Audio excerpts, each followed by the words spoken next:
سید الانبیاء والمرسلین اما بعد اعوذ باللہ من الشیطان الرجیم بسم اللہ الرحمن الرحیم الم تر ان اللہ یسجد له من فی السماوات ومن فی الارض والشمس والقمر والنجوم والجبال والشجر والدواب وكثير من الناس وكثير حق عليه العذاب ومن يهن الله فما له من مكرم ان الله يفعل ما يشاء۔ الحمدللہ اس وقت ہم قدرتی مناظر سے گھری ہوئی ایک جگہ امودہ گڑھ جو ہندوستان کے صوبے مدھیہ پردیش کے سیونی ضلع میں ایک جگہ ہے امودہ گڑھ، یہاں تفریح کی نیت سے، گھومنے کی نیت سے ہم لوگ آئے ہوئے ہیں، اور ابھی ہم نے الحمدللہ نماز ادا کی ہے۔ اس جگہ کے میں آنے کی مناسبت سے بہت مختصر میں دو باتیں میں آپ کے سامنے رکھنا چاہتا ہوں۔ قرآن کریم کی ایک آیت جو ابھی آپ نے سنا، جس میں اللہ تبارک و تعالیٰ نے سوال کیا ہے، الم تر ان اللہ یسجد له من فی السماوات ومن فی الارض، کیا آپ نے نہیں دیکھا یا کیا آپ کو نہیں معلوم کہ اللہ کو جو کچھ آسمانوں میں ہے اور جو زمین میں ہے ساری مخلوقات سجدہ کرتی ہیں۔ پھر اس کی کچھ تفصیل اللہ نے بیان فرمایا ہے، والشمس والقمر والنجوم والجبال والشجر والدواب، کون کون سجدہ کرتے ہیں؟ اللہ کی وہ مخلوق، عظیم مخلوق، سورج، چاند، ستارے، درخت، پہاڑ، والدواب اور سارے جانور، وَكَثِيرٌ مِّنَ النَّاسِ اور بہت سے انسان بھی اللہ کو سجدہ کرتے ہیں، وَكَثِيرٌ حَقَّ عَلَيْهِ الْعَذَابِ لیکن بہت سے ایسے انسان بھی ہیں جن پر اللہ کا عذاب حق ہو چکا ہے، وہ اللہ کو نہیں سجدہ کرتے۔ وَمَن يُهِنِ اللَّهُ فَمَا لَهُ مِن مُكْرِمٍ اللہ جس کو ذلیل کر دے، بے عزت کر دے، اسے کوئی عزت نہیں دے سکتا۔ ان اللہ یفعل ما یشاء یقیناً اللہ جو چاہے وہ کرتا ہے۔ یہ آیت ہمیں بتا رہی ہے کہ یہ مخلوق، یہ جو کئی قسم کے درخت دکھ رہے ہیں، یہ اونچے اونچے پہاڑ جن پر یہ درخت اگے ہوئے ہیں، اور ان پہاڑوں کے بیچ میں یہ بہنے والا پانی ندی کا، یہ ساری مخلوقات اللہ رب العالمین کو سجدہ کرتی ہیں۔ کیسے کرتی ہیں اللہ کو معلوم، اور یہ تسبیح بھی، نماز بھی پڑھتی ہیں۔ اللہ رب العالمین نے قرآن میں فرمایا کل قد علم صلاتہ و تسبیحہ، ان ساری مخلوقات میں سے، چاہے آسمان کی کوئی مخلوق ہو یا زمین کی کوئی مخلوق ہو، ہر ایک اپنے نماز کے اور تسبیح کے طریقے کو جانتے ہیں۔ دوسری جگہ فرمایا وَلَكِن لَا تَفْقَهُونَ تَسْبِيحَهُمْ، تم ان کی تسبیح کو سمجھ نہیں سکو گے کہ کیسی تسبیح کرتے ہیں، لیکن قرآن کہہ رہا ہے، جو اللہ کا کلام ہے، کہ ساری مخلوقات، یہ درخت، یہ جھاڑ، یہ پہاڑ، یہ پتھر، یہ سب کچھ اللہ رب العالمین کی تسبیح بیان کرتی ہیں۔ ان کو دیکھ کر خالی ہم گھومنے کی نیت سے نہ آئیں، بلکہ یہ سوچیں کہ اللہ کی یہ بے جان، بے زبان مخلوق اللہ کو سجدہ کرتی ہیں اور تسبیح کرتی ہیں، تو ہم کو جو اللہ نے انسان ساری مخلوق میں سب سے بہتر بنایا ہے، ہمیں اس کی فکر ہونی چاہیے کہ ہم خود اس رب کے سامنے سجدہ کریں، اور جو اس کو سجدہ کرنے سے دور ہیں ان کو اللہ کی طرف، اس پالنہار کی عبادت کی طرف بلائیں۔ دو بات جو میں آپ سے کہنا چاہ رہا ہوں، ایک بات ہے جو حدیث کی روشنی میں ہے، ایک تو یہ تمہیدی طور پر یہ حالات، یہ جگہ کی مناسبت سے قرآن کی آیت میں نے آپ کو سنایا ہے۔ دوسری بات یہ ہے، پکنک، حدیث میں ایک پکنک کا تذکرہ ہے، ایک صحابی رسول کی پکنک ہے، وہ ان کے ساتھ اور ان کے ساتھی ہیں۔ امام نافع رحمۃ اللہ علیہ جو مشہور صحابی عبداللہ ابن عمر رضی اللہ عنہ کے خاص شاگرد ہیں، وہ کہتے ہیں کنت مع ابن عمر خرجت مع ابن عمر فی نواحی المدینہ، فی بعض نواحی المدینہ، میں ایک مرتبہ میرے استاذ عبداللہ ابن عمر رضی اللہ عنہ کے ساتھ شہر کے ایک کسی علاقے کنارے میں، یعنی شہر سے باہر کے کسی حصے میں گئے، ومعہ اصحابہ اور ان کے ساتھ ان کے دوست ساتھی لوگ بھی تھے، جیسے ہم الحمدللہ ایک جماعت کی شکل میں آئے ہیں، تو کہتے ہیں کہ عبداللہ بن عمر رضی اللہ عنہ کے ساتھ ان کے ساتھی بھی موجود تھے۔ فوضعوا سفرتن، ان لوگوں نے جب دسترخوان بچھایا کھانے کے لیے، پکنک میں گئے تھے، کھانا تیار تھا یا کھانا تیار کیے، جو بھی معاملہ ہو، جب دسترخوان ان لوگوں نے دسترخوان بچھایا فمر بہم راعن، دسترخوان ابھی کھانے کے لیے وہ لوگ بیٹھے ہیں، وہاں سے ایک چرواہے کا گزر ہوا جو بکریاں چرا رہا تھا، بکریوں کا ریوڑ لے کر وہ بھی اسی طرف گیا ہوا تھا۔ مطلب یہ کہ آبادی سے باہر تھا وہ علاقہ، شہر کے باہر کا علاقہ، یعنی پکنک والا معاملہ ہی سمجھے ہم اس کو۔ تو عبداللہ بن عمر رضی اللہ عنہ نے جب اس چرواہے کو دیکھا کہ یہ بکریاں چرا رہا ہے تو اس کو کہا کہ ہلم یا راعی فاصب من هذه السفرہ،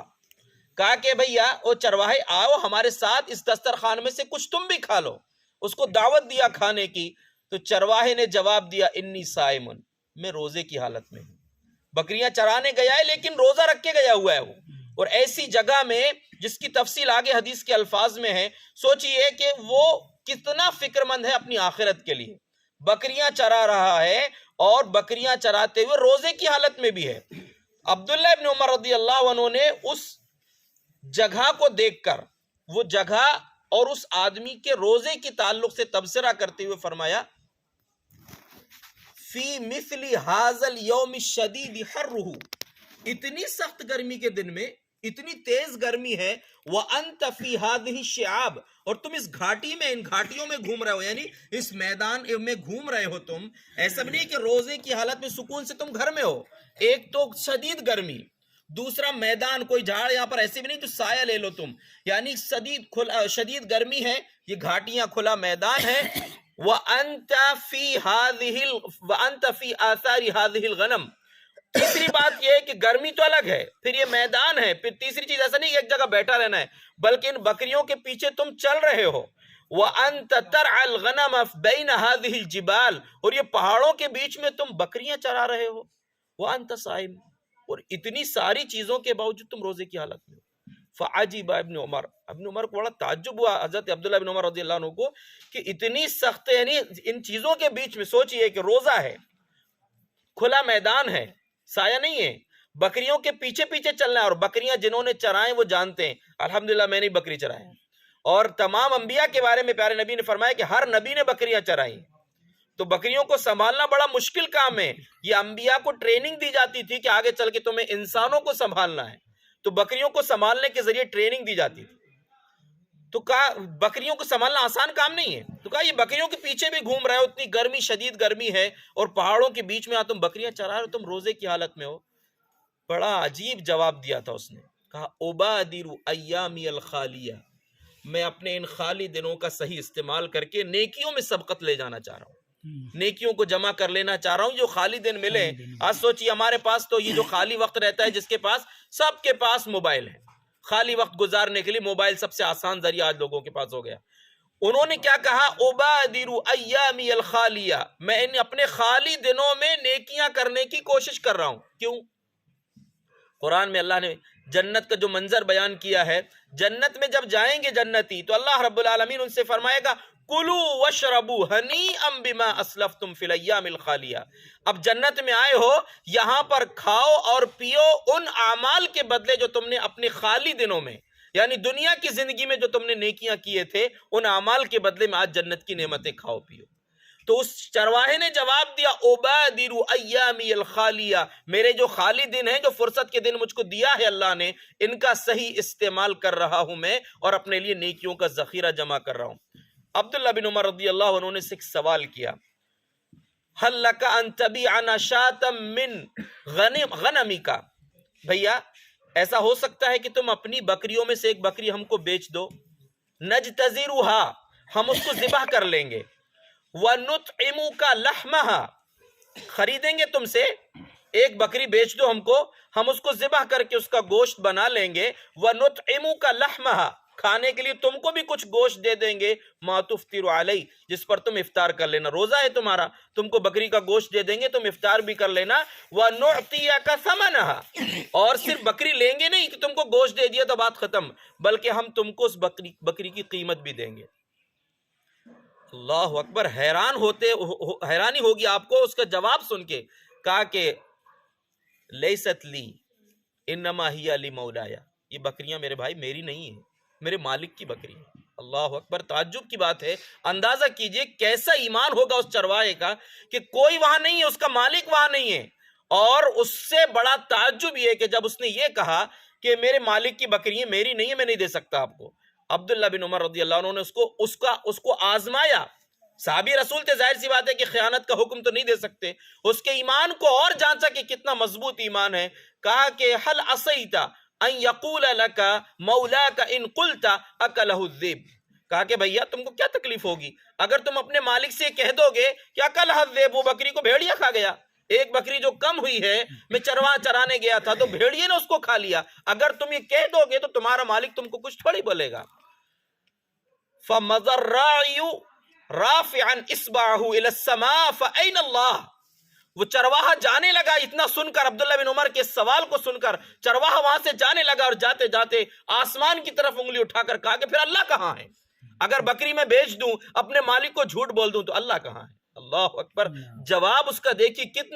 کتنا مضبوط ترین ایمان تھا اس کا کہ کوئی دیکھ نہیں رہا ہے لیکن میرے مالک کو نہیں معلوم لیکن اللہ تو ہے۔ یہ جملہ بولتے بولتے نکل گیا، یعنی اس کی جانے کے انداز سے یہ سمجھ میں آتا ہے کہ اس کو یہ سوال اچھا نہیں لگا کہ تم مجھے بہکا رہے ہو، جبکہ ان کی نیت کچھ اور ہے کہ اس کا امتحان لینا ہے، چیک کرنا ہے کہ اس کا ایمان کس درجے کا ہے، لیکن اس نے کہا کہ این اللہ۔ عبداللہ بن عمر رضی اللہ عنہ مدینہ آتے تک بار بار اس جملے کو دہرا رہے تھے، قال الراعی این اللہ، وہ چرواہے نے یہ بول کر گیا ہے کہ اللہ کہاں ہے۔ یہ جملہ ہمارے لیے بڑا قیمتی ہے، کہیں بھی ہم دنیا کی کسی کونے میں چلے جائیں، خیانت کرنے کا، گناہ کرنے کا چانس ملے، لیکن اتنا سوچ لینا این اللہ، اگر کوئی نہیں بھی دیکھ رہا ہے تو اللہ تو دیکھ رہا ہے، اللہ کہاں ہے؟ پھر اگر میں اللہ کو بھول کر بات کروں اور کام کروں تو پھر اللہ کہاں ہے؟ اللہ کیا ہم کو نہیں دیکھ رہا ہے؟ عبداللہ بن عمر رضی اللہ عنہ جب مدینہ تشریف لائے، مدینہ آنے کے بعد پتہ کیا کہ اس کا مالک کون ہے، فبعث الی مالکہ، اس کے مالک کے پاس خبر بھیجا، فاشترى الغنم والغنام والراعی، اس کے پوری بکریوں کا ریوڑ بھی خرید لیا اور اس راعی کو، اس چرواہے کو بھی خرید لیا اور اس چرواہے کو، غلام کو آزاد بھی کر دیا اور پوری بکریاں اسی کے حوالے کر دی، یہ بکری بھی تمہاری ہے، تم بھی آزاد ہو۔ دیکھیے ایک ایمانداری کا بدلہ اللہ نے کیسے دیا، اور وہ ایک ایمانداری کتنا اثر انداز ہوئی عبداللہ بن عمر رضی اللہ عنہ پر، کہ جبکہ عبداللہ بن عمر جیسے عظیم صحابی جن کے خواب کے ذریعے گویا کہ دکھلایا گیا کہ جنتی صحابی ہیں، اور صحابہ تو ویسے ہی انشاءاللہ سارے کے سارے ان کے بارے میں کہا جا سکتا ہے اجتماعی طور پر، اللہ ان سے راضی ہے، وہ اللہ سے راضی ہے، تو وہ صحابی رسول کو کتنا اثر کیا کہ بار بار اس جملے کو دہرا رہے تھے، فَأَيْنَ اللَّهُ، اللہ کہاں ہے؟ پھر اسی طرح کے ایک واقعہ عبداللہ بن مسعود رضی اللہ عنہ کے ساتھ پیش آیا۔ پیارے رسول صلی اللہ علیہ وسلم، ابو بکر صدیق رضی اللہ عنہ اور آپ دونوں ہیں، کسی جگہ جا رہے ہیں، راستے میں عبداللہ بن مسعود رضی اللہ عنہ، مکہ کے قریب کا واقعہ ہے۔ عبداللہ بن مسعود بکریاں چرا رہے ہیں، چھوٹی عمر کے لڑکے تھے، تقریباً 14 سال یا اسی کی قریب کی عمر کے، تو اللہ کے رسول صلی اللہ علیہ وسلم نے ان سے کہا کہ ہم کو دودھ دے سکتے ہو کیا تم؟ کہا کہ نہیں، دودھ نہیں دے سکتا، دودھ والے جانور تو ہیں لیکن انی مؤتمن، میں امانت دار ہوں، میرے ذمے ان کو سونپا گیا ہے بکریوں کو، دودھ میں آپ کو نہیں دے سکتا۔ تو اللہ کے رسول صلی اللہ علیہ وسلم نے فرمایا کہ ایسی کوئی بکری لا کر دو جس نے بھی بچہ نہیں دیے، ظاہر سی بات ہے کہ بچہ نہیں دیے تو دودھ نہیں ہوگا اس کا، تو کہا کہ ٹھیک ہے، انہوں نے لا کر دیا۔ آپ صلی اللہ علیہ وسلم اس کو ہاتھ پھیرتے رہے، کچھ پڑھتے رہے، برکت کی، آپ نے دعا کی، تھوڑی دیر میں اس کے تھن جو ہے دودھ سے بھر گئے، جو چھوٹی پٹھیا بولتے ہیں جس کو ہم اپنی زبان میں، وہ چھوٹی بکری لا کر عبداللہ بن مسعود نے دیے تھے، جو بچے والی نہیں تھی، اب تک بچہ نہیں دی تھی اس نے، اس کے تھنوں میں دودھ بھر گیا۔ حضرت ابو بکر صدیق نے کوئی برتن یا کوئی پتھر ایسا لایا جس میں دودھ دویا جا سکتا تھا، اس میں دودھ دویا، آپ صلی اللہ علیہ وسلم نے خود بھی پیا، ابو بکر صدیق کو پہلے کہا کہ آپ پیو، اس کے بعد آپ نے پیا، عبداللہ بن مسعود ان کو بھی وہ دودھ پلایا۔ جب دودھ دوہ لیے تو آپ نے اس تھن سے کہا، تھن کی طرف خطاب کر کے کہا، اقلس، سکڑ جا، تو وہ جیسی تھی بکری جیسے کہ ویسے پہلے جیسی ہو گئی۔ یعنی اللہ کے رسول کا معجزہ تھا۔ آپ صلی اللہ علیہ وسلم سے عبداللہ بن مسعود رضی اللہ عنہ کا، علمنی ھذا الکلام او ھذا القرآن، آپ نے جو کلام پڑھے ہو اس میں جس سے برکت ہوئی ہے، آپ مجھ کو بھی سکھا دیجئے۔ تو آپ نے ان کے سر میں ہاتھ پھیرا، کہا انک غلام معلم، تم اس لائق ہو کہ تم کو سکھایا جائے گا، تم اس بات کے خواہش مند ہو، تم کو سکھایا جائے گا۔ کہتے ہیں میں نے اللہ کے رسول صلی اللہ علیہ وسلم کی زبانی اس کے بعد 70 صورتیں ایسی حاصل کی ہیں، فحفظت من فی رسول اللہ صلی اللہ علیہ وسلم 70 سورۃ لا ینازعنی فیہ انسان، میں نے 70 صورتیں اللہ کے نبی کی زبان سے سن کے یاد کی ہیں جس میں میری کوئی غلطی نہیں نکال سکتا، وہی صحابی ہیں۔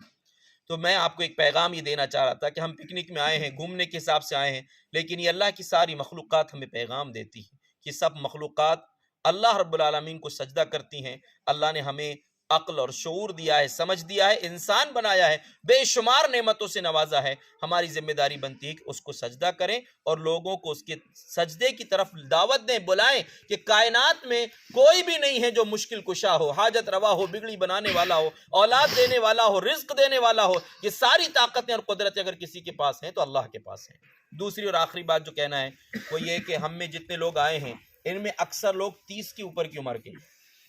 30 سال سے اوپر، کچھ 35 36، کوئی 40 کے قریب ہیں، ایک الحمدللہ ہمارے ساتھ بزرگ بھی ہیں۔ یاد رکھیے قرآن میں اللہ رب العالمین نے ایک بات کہی ہے، وَوَصَّيْنَا الْإِنسَانَ بِوَالِدَيْهِ إِحْسَانًا حَمَلَتْهُ أُمُّهُ كُرْهًا وَوَضَعَتْهُ كُرْهًا وَحَمْلُهُ وَفِصَالُهُ 30 شهرًا۔ ہم نے انسان کو اس کے ماں باپ کے ساتھ بہتر سلوک کرنے کا حکم دیا ہے کہ اس کی ماں نے تکلیفوں کے ساتھ اس کو پیٹ میں رکھا، تکلیفوں کے ساتھ اس کو جنم دیا، پھر اس کے حمل کی اور دودھ چھڑانے کی مدت 30 ماہ 2.5 سال کی مدت ہے، حتی اذا بلغ اشدہ وبلغ 40 سنہ، یہاں تک کہ جب انسان اپنی پختگی کی عمر کو پہنچ جاتا ہے اور 40 سال کی عمر کو پہنچ جاتا ہے۔ یعنی مفسر نے کہا کہ 18 سال کی عمر ایک سمجھداری کی عمر ہے، لیکن 40 سال کی عمر جو ہے وہ جس کو اللہ نے خاص طور سے ذکر کیا، اس میں عقل انسان کی بالکل پختگی کو پہنچ جاتی ہے، مضبوط عقل والا ہو جاتا ہے۔ اس لیے انبیاء کرام کو جتنے انبیاء آئے ہیں دنیا میں سب کو اللہ تبارک و تعالی نے نبوت 40 سال کی عمر میں دیا ہے۔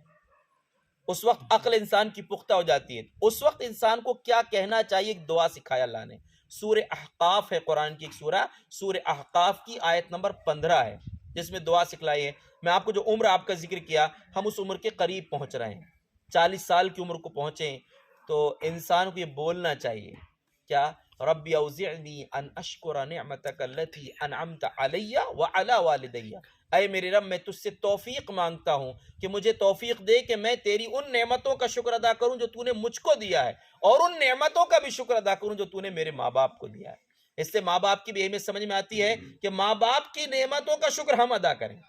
اور اس کی ایک اور وجہ یہ بھی ہے کہ ماں باپ کو جو نعمتیں ملتی ہیں وہ اس کے وارث جو ہے اولاد ہی ہوتی ہیں۔ باپ کی جو کمائی ہوتی ہے اس میں بے دھڑک انسان خرچ کرتا ہے، لیکن یہ بھی یاد رکھنا چاہیے، پچھلا واقعہ جو سنا اور اس بات کی روشنی میں کہ ہر انسان ذمہ دار ہے، اس سے اس کی ذمہ داری کے بارے میں پوچھا جائے گا۔ وَالرَّجُلُ رَاعٍ فِي مَالِ سَيِّدِهِ وَهُوَ مَسْئُولٌ عَنْ رَعِيَّتِهِ، انسان اپنے مالک کے مال کا ذمہ دار ہے، اس سے پوچھا جائے گا۔ وہ چرواہے نے جواب کیا دیا تھا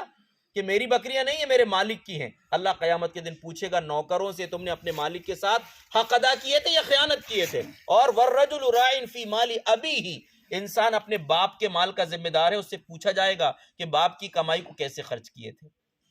باپ کی، والدین کی نعمتوں کا شکر اس لیے ادا کرنا ہے کہ وہ ہمارے لیے ہوتی ہیں۔ تو آگے اللہ نے فرمایا کہ دعا پڑھو، کون سی دعا؟ رب اوزعنی ان اشکر نعمتک التی انعمت علی وعلی والدی وان اعمل صالحا، اور مجھے توفیق دے کہ میں نیک عمل کروں۔ واصلح لی فی ذریتی، اے اللہ میری اولاد کی بھی اصلاح کر دے۔ دیکھیے بہت پیاری دعا ہے یہ کہ ایک طرف ماں باپ کا بھی تذکرہ ہے کہ ان کو بھی سمجھو، ادھر اولاد کا بھی تذکرہ ہے کہ اب تم خود ماں باپ بن چکے ہو۔ یہ بڑا قیمتی وقت ہوتا ہے 30 سال کے بعد کا، 40 سال کے قریب کا جو مرحلہ، جہاں انسان میں سے اکثر لوگوں کے ماں باپ بھی ہوتے ہیں اور اولاد بھی ہوتی ہیں۔ دونوں چیزوں کو دیکھنا ہے، ماں باپ کا حق بھی ادا کرنا ہے، اولاد کو بھی ان کی اصلاح کرنے کی، ان کی صحیح تربیت کرنے کی بھی فکر ہونی چاہیے۔ ہم میں سے ہر آدمی سوچے ہمارا سلوک اپنے ماں باپ کے ساتھ کیسا ہے، اور اگر ماں باپ دنیا سے چلے گئے ہیں تو کیا ہم ان کے لیے دعا کرتے ہیں یا نہیں، ان کے لیے کچھ صدقہ خیرات ان کی طرف سے کرتے ہیں یا نہیں، ہماری اولاد ہیں تو اپنی اولاد کی تربیت کیسے کر رہے ہیں، ان کو اس لائق بنا رہے ہیں کہ نہیں کہ وہ ہمارے لیے مغفرت کی دعا کریں گے۔